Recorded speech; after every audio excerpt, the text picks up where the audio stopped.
Hi, this is Mark at Dingdong's Garden. This is Paradise Mulberry.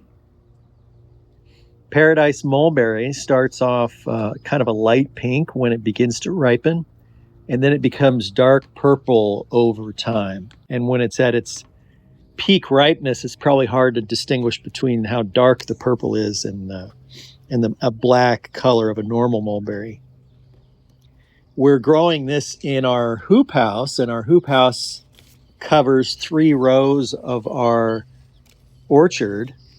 The rest of the orchard is outside of the hoop house, and that gives us a nice early harvest for those varieties that are in the hoop house. So if you're interested in extending your fruiting season of mulberries, you should consider putting some under plastic because they'll come in, for us, about a month early.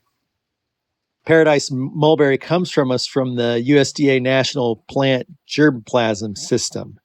It's listed as DMOR 34 if you want to look it up there.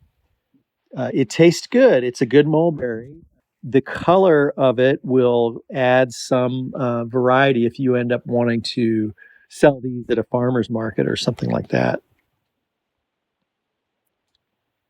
In terms of propagation, we'll test it in the coming months, but in general, mulberries don't root as easily. So if you want to propagate it by rooting cuttings, mulberries don't root as easily as, say, something like willow or even figs and grapes. You kind of get a lower propagation rate. We just did some summertime cuttings in the last episode of our summer harvest, and we were probably about 50% we were getting in terms of propagating summertime cuttings. So it's not like the 80 or 90 or 100% that you get with some other kind of trees.